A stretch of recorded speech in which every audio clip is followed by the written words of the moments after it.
I woke up feeling queasy in my stomach. His hand rested on my back while the other attempted to intrude into my private area.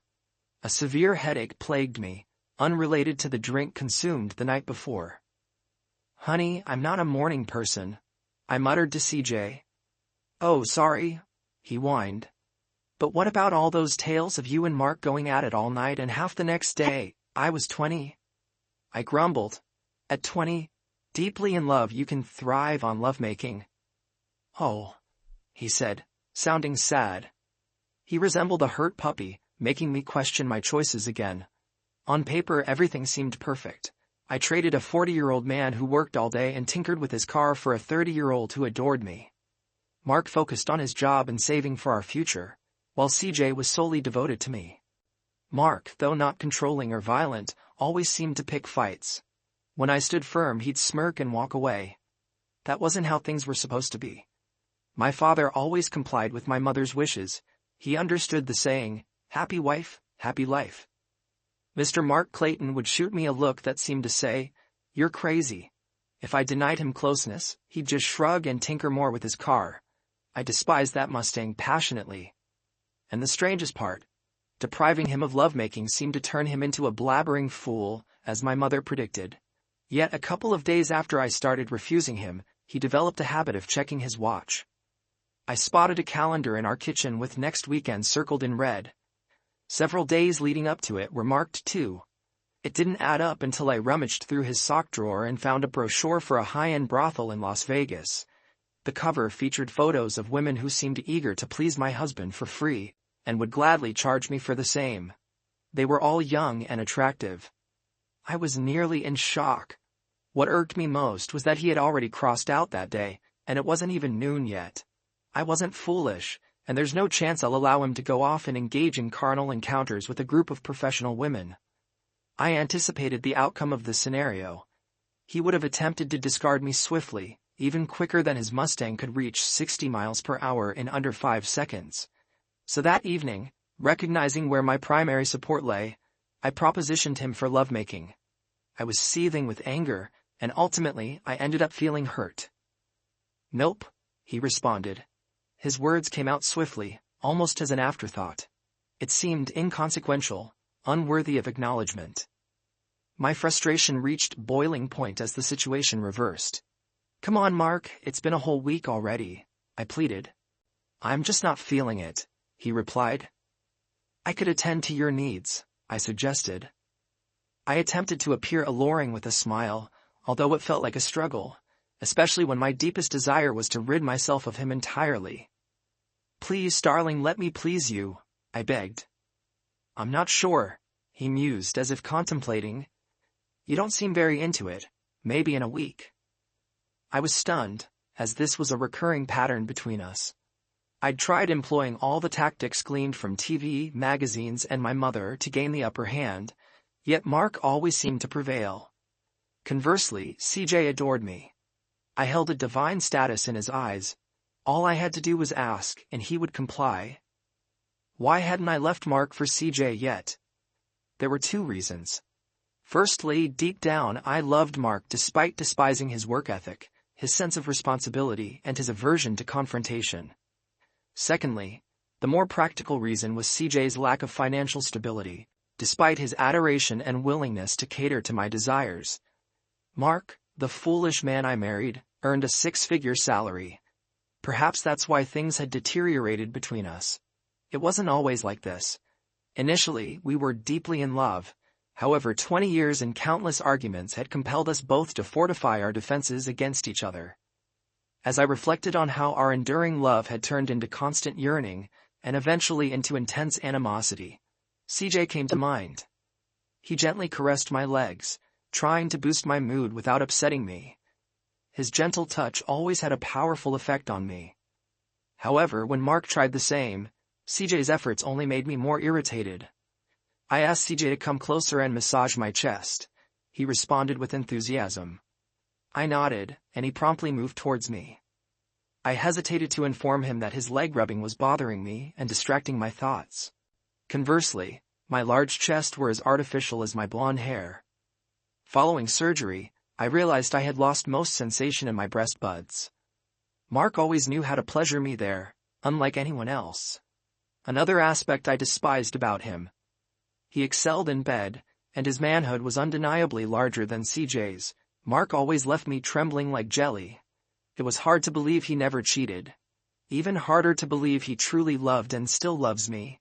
This will be tough for him, but it's advantageous because it means I can return to him if necessary. Honestly, I wouldn't consider leaving Mark if he didn't always have to win every argument. If he had just let me take control as intended, we would have been much happier. In fact, if I had been in charge, I would have been a happier wife and made him the happiest man on the planet. But he angered me too often. It was CJ who helped me understand my true power in relationships. He told me that in divorces, women usually have the advantage, while husbands often end up living with their mothers and eating canned tuna. CJ himself was living with a woman who wanted to marry him, but she wasn't exactly his ideal partner.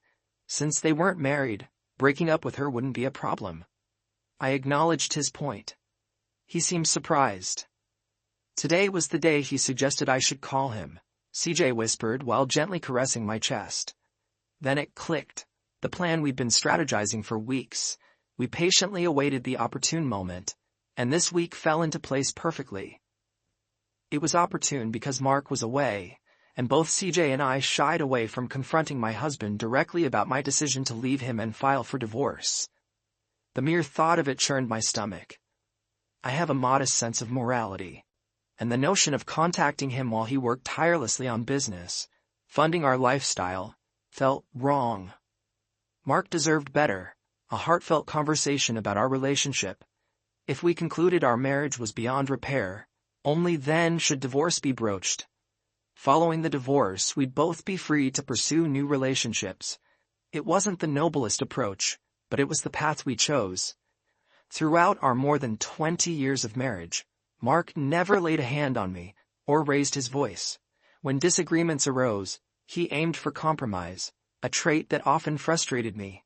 He was too willing to settle. If compromise failed, he'd flash a quirky grin and walk away. Over time, I grew familiar with his thought process, understanding precisely what that look meant. It was a silent declaration of, "Screw you, you'll get nothing if you won't agree to half," or, "Who'd want closeness with a 40-year-old when I can enjoy myself in Vegas?" Over the years, my resentment festered, reaching a point where I craved it all. In the divorce, I'd claim everything, the house, my possessions, and most of his finances. And when he retired, I'd expect half of his pension too. I consulted a lawyer, had divorce papers drawn up, and confided in my mother and numerous friends. They all expressed confidence in its success but advised against it. What irked me was that even my mother, who always harbored disdain for Mark, deemed me irrational for considering divorce. Yet their opposition fueled my resolve. My lawyer, driven solely by profit, suggested citing mental injury and neglect as grounds for divorce. It was a deceitful ploy, but it promised the freedom and control over my life that I craved. Deep down, I resented his obliviousness. But life is harsh, and he's capable of resilience. He'll bounce back with time. Besides, had I taken the time to discuss matters with him, he likely would have attempted compromise or talked me out of it. Sometimes drastic measures are necessary to capture someone's attention. It felt like one of those do unto others before they do unto you moments in life. I took a deep breath and answered the phone. CJ intensified his focus on my unconscious friend, as if urging me on. The rumble of trucks could be heard from behind the house, probably a neighbor's furniture delivery. I dialed a number I'd grown all too familiar with over the years. It rang once and connected midway through the second ring. It seemed almost too coincidental, as if he anticipated my call. "Mark?" I asked cautiously. "Who else would answer?" he replied. His casual response softened my self-reproach slightly. "Why are you calling me?" he questioned. He spoke as if it were strange or unexpected for me to call. Upon reflection, I realized he was right. I hadn't called him in years, except when I needed something for myself. This man had worked tirelessly to provide for us, while I had largely ignored him. Perhaps what I wanted would benefit us both. Maybe I could let him keep a little more money. I didn't need to hurt him. I just needed to be free. I'm your wife, I reminded him. I was on the brink of liberation, feeling the intensity build as I neared the finish line. I could feel sweat dripping onto Shannon beneath me. She responded with a high-pitched sound, pulling me closer and sealing our lips in a passionate kiss. Her grip tightened around me. I let out a breath, trying to regain my composure. Shannon giggled and kissed me again. The temptation was strong.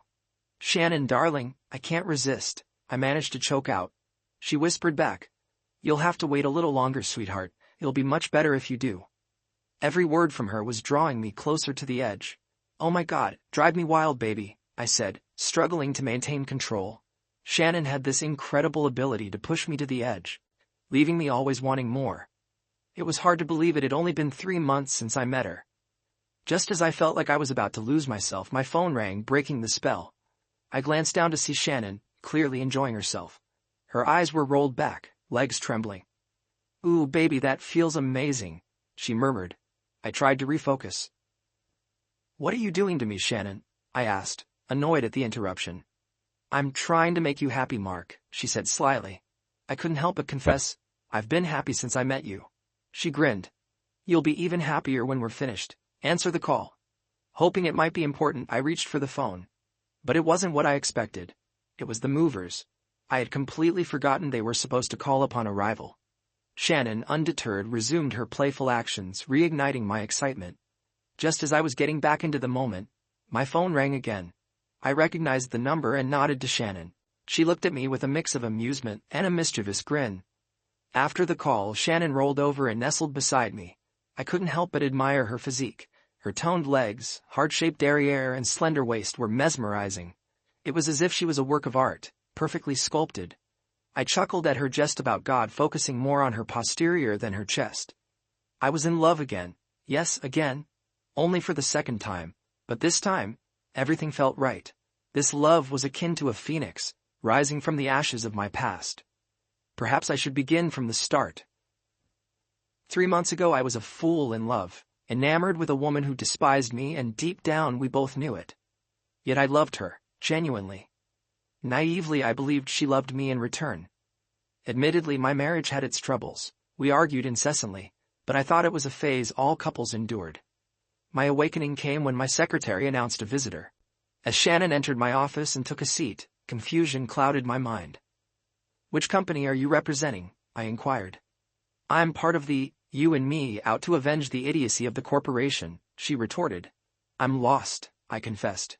You're about to be, Mark, and it won't be gentle, she warned.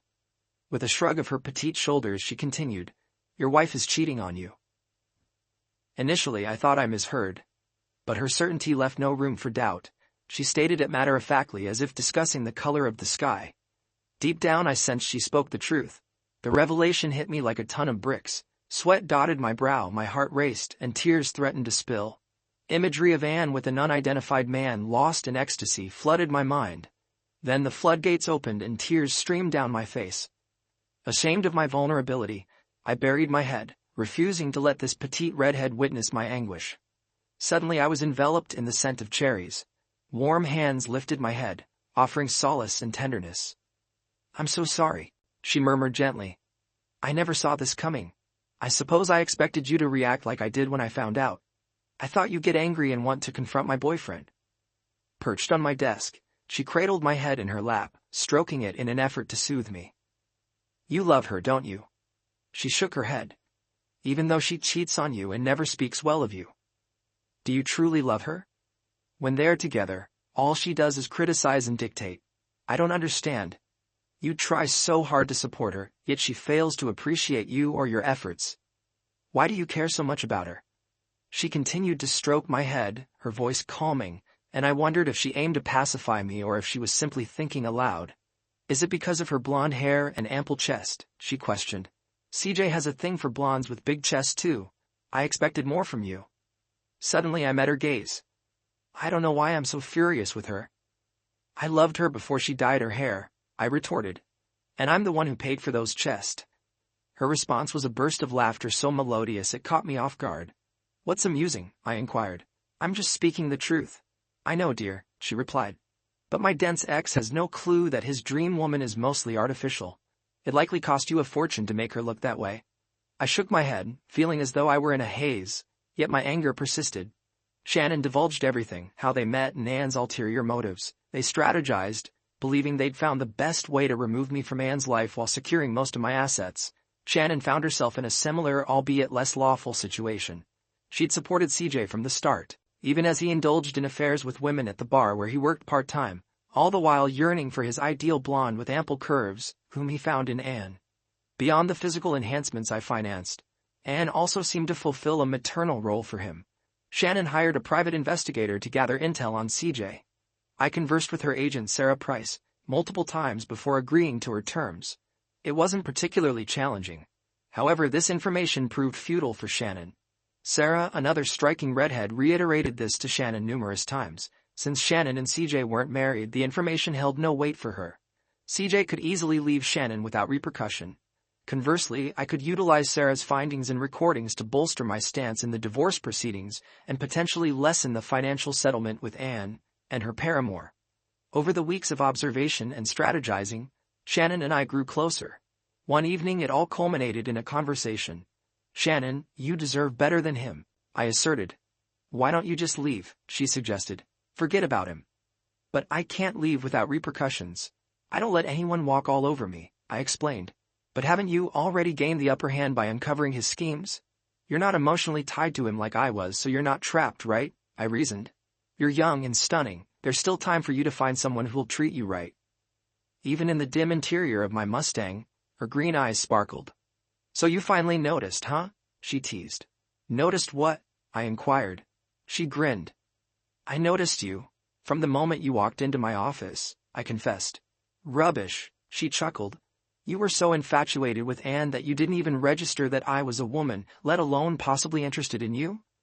Her laughter, as always, enchanted me. It was one of the things I adored most about her. "Why do you think I'm still here?" she choked up. "I ended things with CJ and any desire for retribution weeks ago. Helping you get even means much more to me than seeking revenge on that fool. I just can't stand the idea of you being financially burdened by those two con artists for the rest of their lives. There has to be a way for us to break free from this, darling." She drew close to me, embraced me, and kissed me for the first time. I was taken aback, yet I relished it too much to entertain the notion of not kissing her back.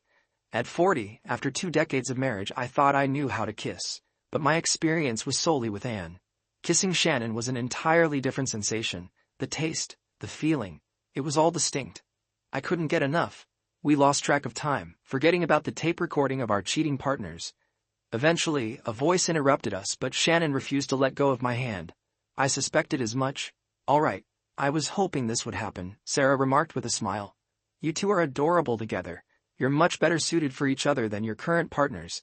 Now that you're a couple, we can let those schemers go. They'll get their comeuppance eventually." "But what about the divorce and our retaliation?" Shannon inquired.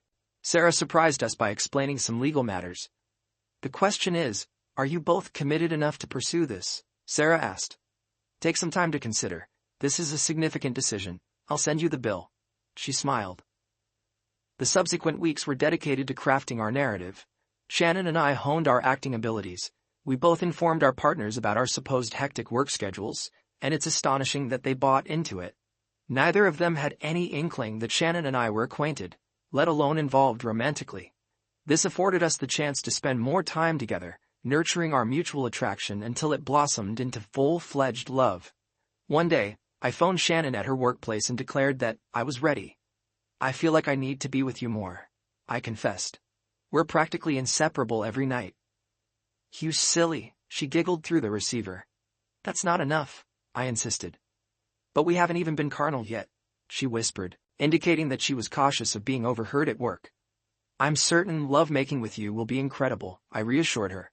"You have no idea," she purred. "But you do realize I don't have the same assets as your wife," she pointed out. "What does that matter?" I countered. "What truly makes lovemaking amazing is being with someone you love and genuinely want to please."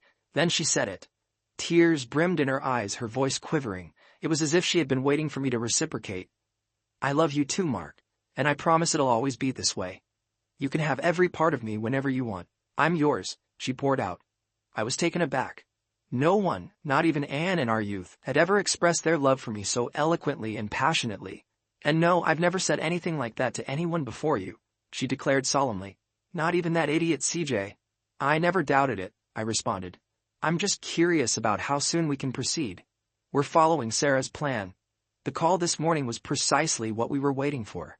The ironic aspect of all this was my sincere belief that fate played a hand in bringing us together.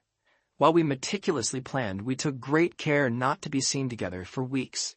Yet acquaintances of ours kept approaching each of us, divulging suspicions about our significant other's infidelity. We had to feign ignorance, which bordered on a comedic farce akin to Shakespearean proportions. It seemed that only CJ and Anne suspected that we were aware, presuming their superiority over everyone else. Finally, my faux business trip arrived. It was a ruse, but it served its purpose. Fortunately, Shannon's mother conveniently fell ill around the same time. The illusion of both of us being out of town emboldened the swindlers, leading to that pivotal phone call. Things didn't unfold as smoothly as we anticipated. Both Shannon and I had anticipated the call to come on Friday night. That's why I scheduled the truck to arrive on Sunday morning. I wanted to give the lovebirds a couple of days to relish each other's company before everything unraveled. Nevertheless, Shannon and I relished the moment of triumph. As I answered the call, I addressed the voice of the woman he had been married to for over 20 years. Who else can answer my phone? I replied gleefully. Shannon approached and embraced me, lending me a strength I never knew I possessed. Why on earth are you calling me? I demanded. I am your wife, she replied. Mark, dear, I need to tell you something and you probably won't like it. I think the simplest way to do this is to inform you that in the long run, it will benefit both of us. It may not seem like it now, but I just burst out laughing. And he laughed too. I couldn't believe he was laughing at me. CJ went downstairs to see what was happening with the damn trucks. I wished CJ had been by my side. So why the hell are you laughing? I queried. I'm being serious. Well, the other day someone was talking to me and said, "You'll leave me in the lurch," he said, still in that same chuckling tone. He really knew how to get under my skin. Well, in a moment he'll be laughing out of the other side of his mouth. And that's what it's all about. This time I was determined to outsmart him. But let me tell you, I have some news for you, he continued, and you'll soon find out what it is. Then you'll have to dine alone. What on earth are you talking about? I questioned. I don't think it was your idea at all. He chuckled. I think this is CJ's scheme. Hell, he knew about me and CJ. He mentioned overhearing some people talking about it, probably my nosy neighbors. I had to try to salvage the situation. No, to hell with it all. I had to follow through with it. Mark, I'm leaving you, I declared. I want a divorce. I put as much conviction into my voice as I could muster. But all he did was laugh even harder. Your letter to me gave me pause and made me wonder why. But I think you felt compelled to set things right. He chuckled. His words sent a shiver down my spine. Was this idiot psychic? Nobody knew about that blasted letter. Even CJ had no clue that I had penned a letter to Mark. The letter was supposed to accompany the divorce papers, detailing my sentiments about our marriage and where we went wrong. It also outlined precisely what Mark needed to do to win me back from CJ. Mark, we need to discuss this, I muttered. I think we should do it when you get home. Just remember this, my girl. When you look at the sky, he crooned, you can see the stars and still not see the light. Mark, are you eating? I exclaimed in disbelief. I called the idiot to inform him we were finished and he was singing. He feigned delight at my departure to rattle me. Mark, if you don't make changes, we're headed for divorce, I warned. It's too late. For that, honey, Oh, how painful it is, he replied. And in the background, I heard a woman's voice murmuring something about being the only woman he better call Sweet Mark. It's never too late, I countered. Why is it too late, Mark? And who is that woman next to you? Because I've already left. He warbled, and I feel stronger, and I sing this victory song. Ooh, oh my God, ooh. What the hell do you mean you already left? I yelled into the phone. Suddenly the dread I had been feeling all morning intensified. It was akin to how Wile E. Coyote feels just before the boulder he dropped on the Roadrunner starts looming over his own head. I strained to hear Mark's response, but all I heard was beeping. I flung the phone onto the bed beside me just as CJ burst into the room. The fear etched on his face was palpable. "You need to get dressed and go downstairs," he instructed.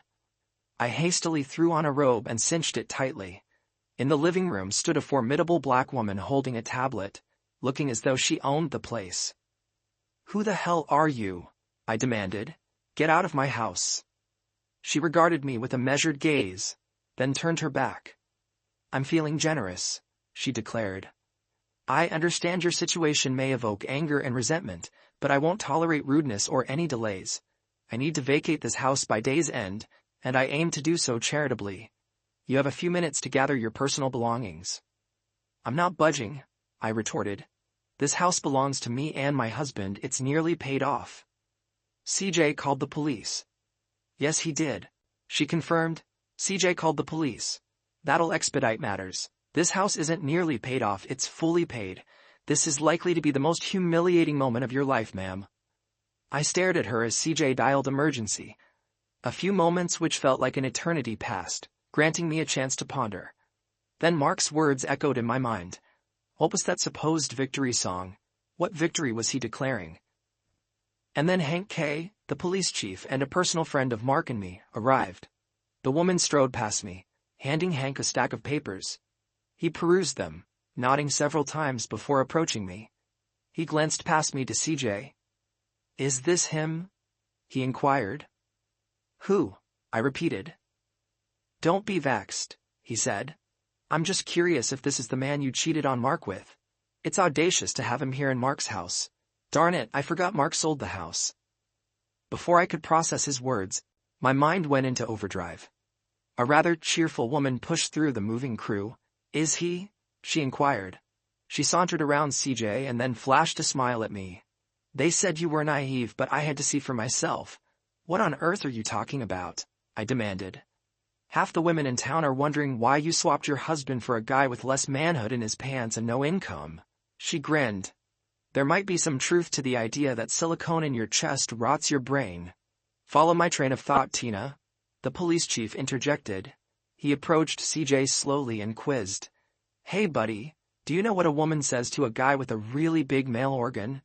"No, I don't," CJ replied, looking bewildered. "How would you?" the chief retorted, and he and the plump woman erupted into laughter. "Can we proceed?" the black woman asked, wiping tears of mirth. "Sure," the chief consented. "Anne, pack your things and leave. Mark sold the house."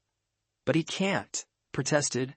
"This is my home. I chose it, even though he paid for it."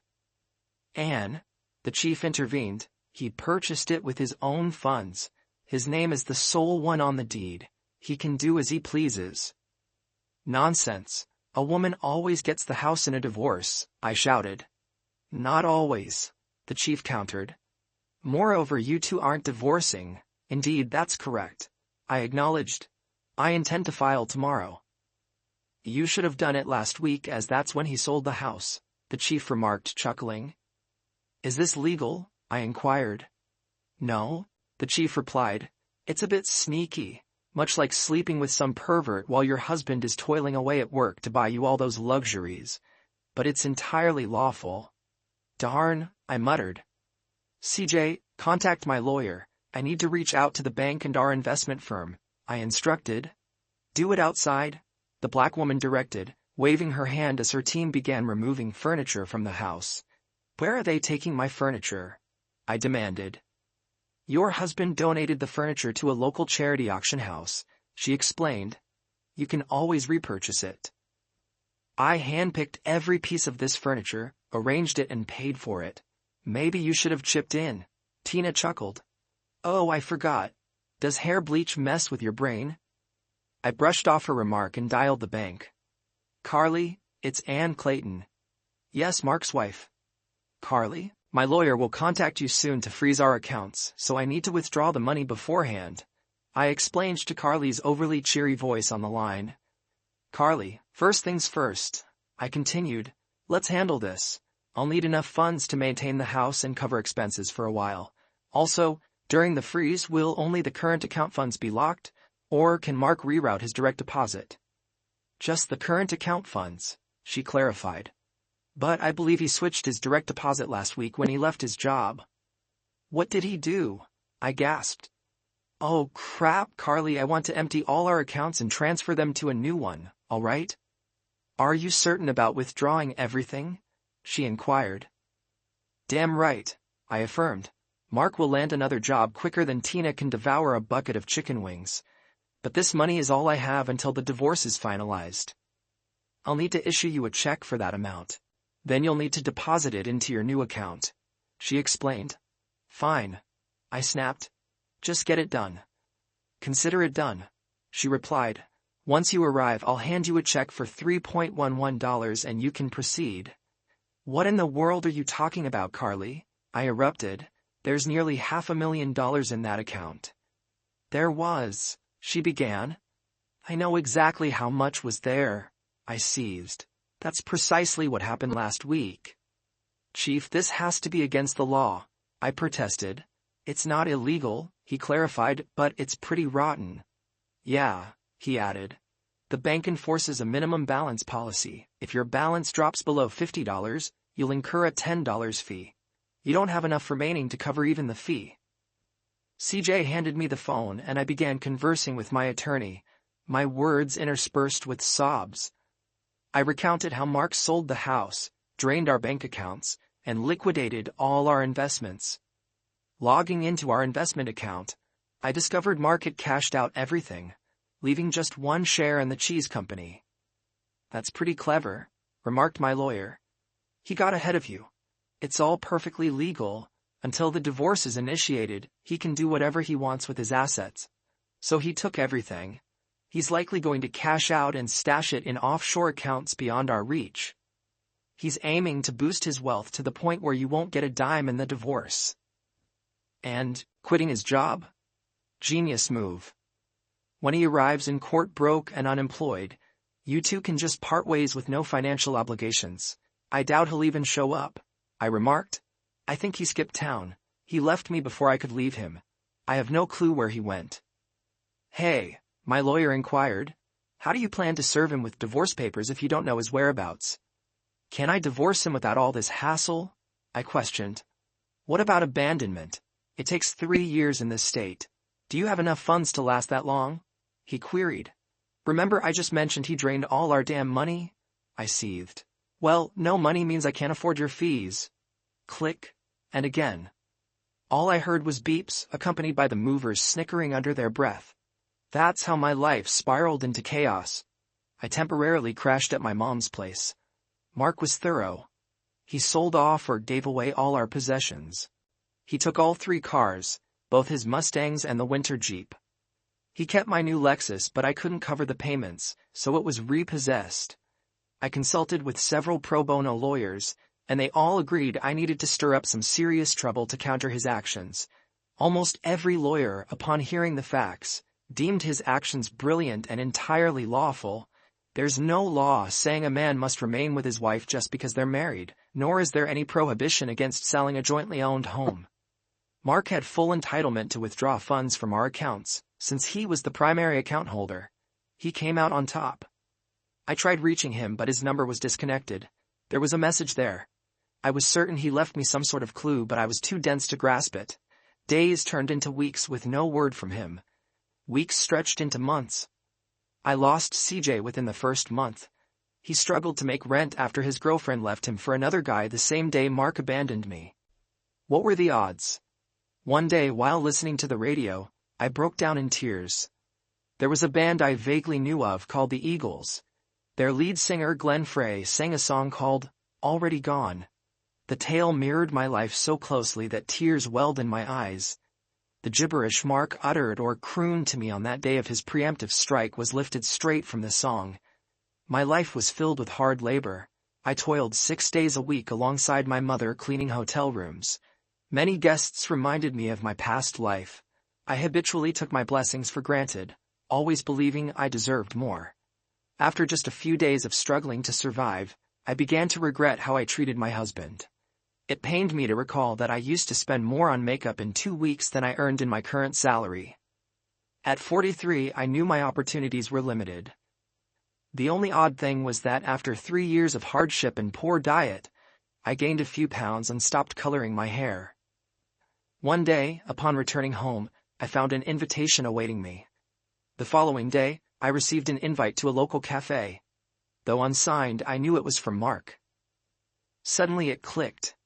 Mark could have emptied our accounts, but he left an odd sum. $3.11. It's been 3 years, 1 month, and 1 week since he left me. That's it. My sentence was served. My penance over. Damn, I wished I had realized this sooner. I could have dieted and reclaimed my figure. Then I realized it didn't matter. Mark always loved me.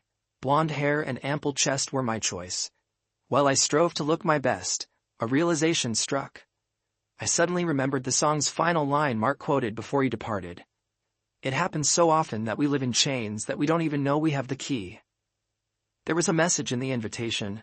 It signified that we had come full circle. I was certain this meant he was ready to reintegrate me into his life. It suddenly dawned on me that I had been a fool. I was always in control. While I idled, Mark worked tirelessly to fulfill my every wish. The only time he refused was when I tried to coerce him into something he didn't want to do. When I attempted to divorce him, to leave him, he took it personally.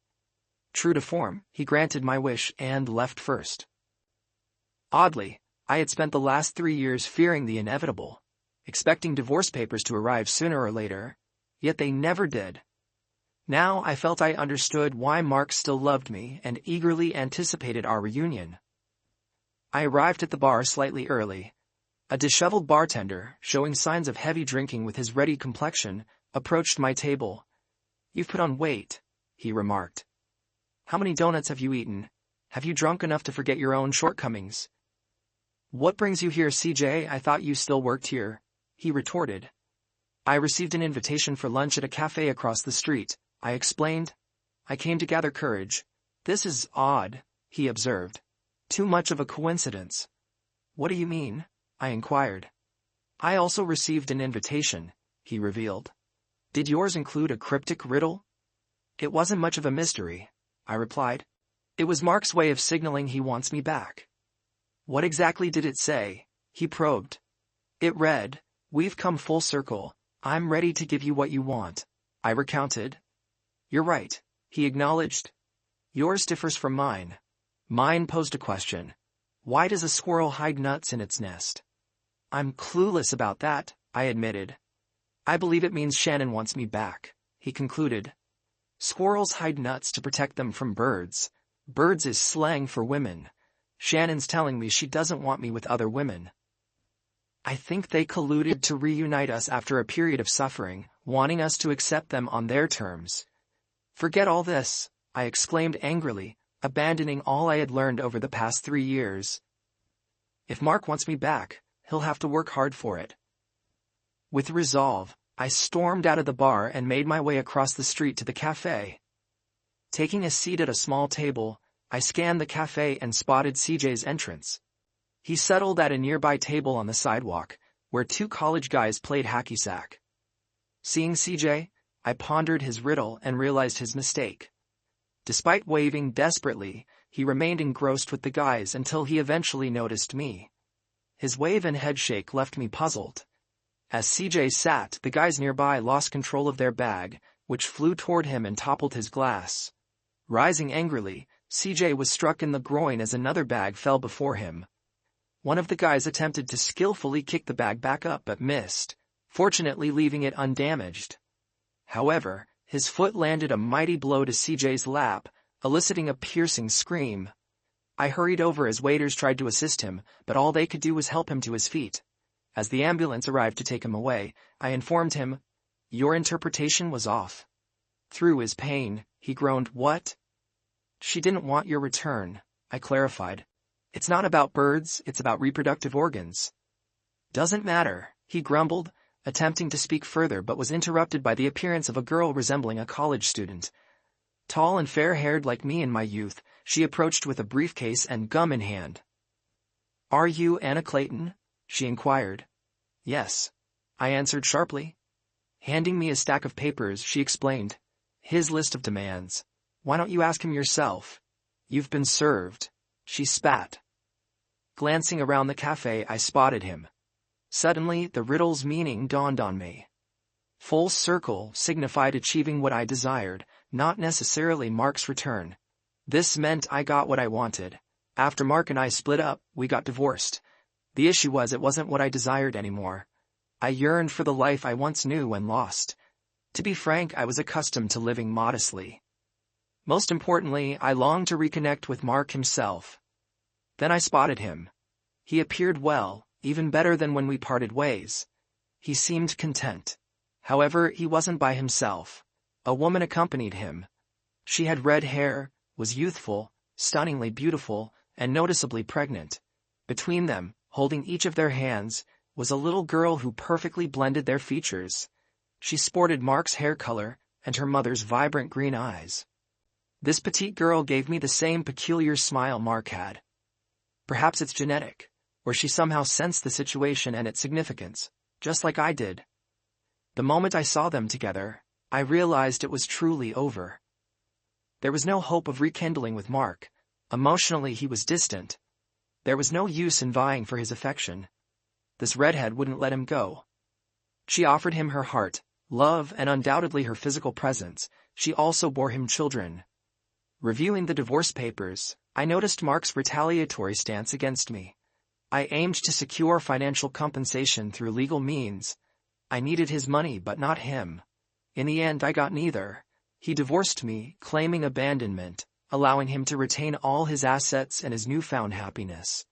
I glanced up from the paperwork for one final glimpse of the man I'd lost. But it was too late. He had already departed, leaving me with nothing but tears.